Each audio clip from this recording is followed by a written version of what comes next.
Shalom, kembali berjumpa di dalam Sapaan Harian GKJ Manahan Surakarta. Semoga saudara dalam keadaan baik dan sehat dimanapun saudara berada. Marilah kita merenungkan firman Tuhan saat ini, tapi sebelumnya mari kita berdoa. Segala puji, syukur, hormat, kemuliaan kami naikkan hanya kepadamu ya Tuhan Allah, Sang Pencipta langit dan bumi. Tuhan yang kami kenal di dalam Yesus Kristus, Juru Selamat kami.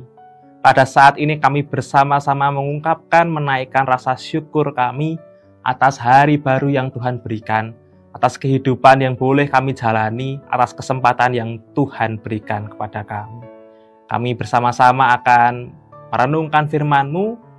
Terangilah hati pikiran kami dengan karya Roh Kudus-Mu sehingga firman-Mu dapat menumbuhkan daya kehidupan di dalam hati setiap kami, sehingga sabda-Mu membentuk pribadi kami, hati demi hati, satu dengan yang lainnya, pribadi lepas pribadi. Kami serahkan jalannya satu hari ini di dalam pimpinan tangan Tuhan yang penuh kasih. Demi Yesus Kristus kami berdoa, haleluya, amin. Kita akan merenungkan firman Tuhan yang terambil dari Amsal 27 ayat 24 yang berkata demikian.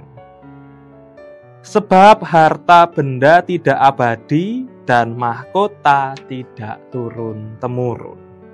Harta benda tidak abadi dan mahkota tidak turun-temurun.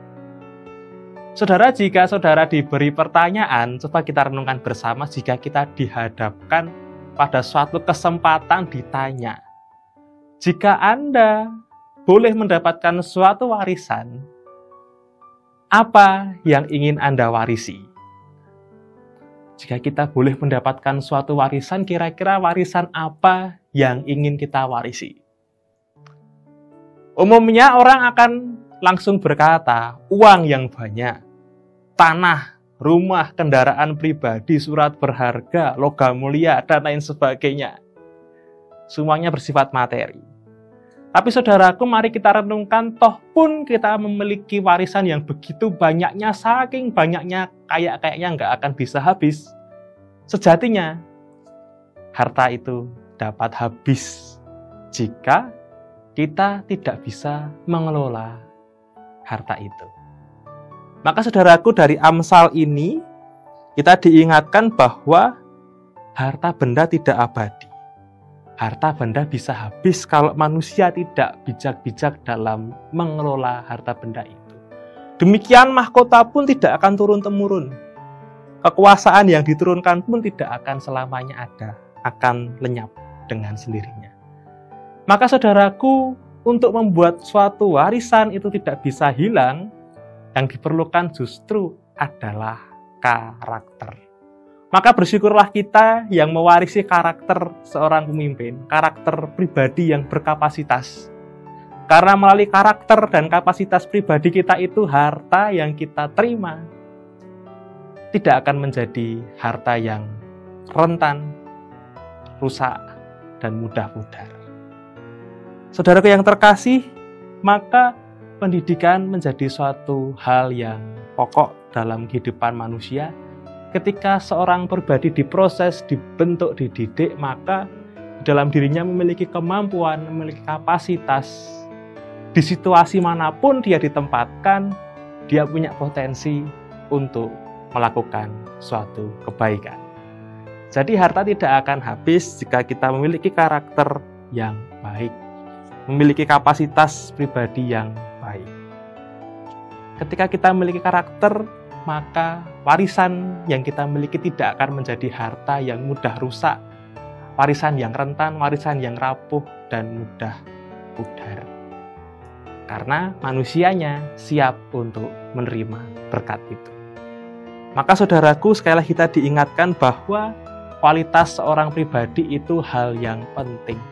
Manusia dinilai bukan berdasarkan apa yang ada di luar dirinya. Bukan tentang seberapa banyak harta yang dimiliki, seberapa besar kekuasaan yang dipunya. Tetapi manusia dilihat berdasarkan kualitas pribadinya, karakter diri. Itulah nilai yang tidak akan pudar, tidak akan lekang. Dan nilai itu dapat diwariskan kepada yang lain.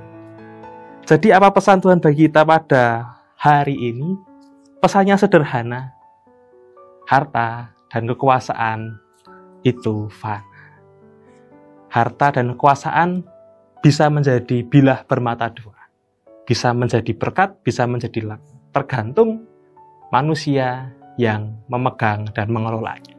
Jika manusia itu bisa mengelolanya, maka harta yang sedikit bisa menjadi berkat. Tapi kalau manusia nggak bisa mengelolanya, harta yang banyak pun tidak akan jadi berkat satu peser pun. Jika manusia berhikmat dalam mengelola kekuasaan, menggunakan kekuasaan, maka sedikit pun pengaruh yang dia punya dapat berdampak besar. Tapi jika manusia tidak punya kapasitas untuk memegang suatu kuasa, sebesar apapun kekuasaan yang dia punya justru akan semakin membuat suasana semakin runyam. Itulah pesan Tuhan bagi kita hari ini. Jadilah pribadi yang berkarakter, karena karakter kita membuat harta, warisan, kekuasaan bukan menjadi sesuatu yang mudah rusak, rentan rapuh, dan hilang. Amin. Tuhan berkati kita semua. Sampai jumpa di lain kesempatan.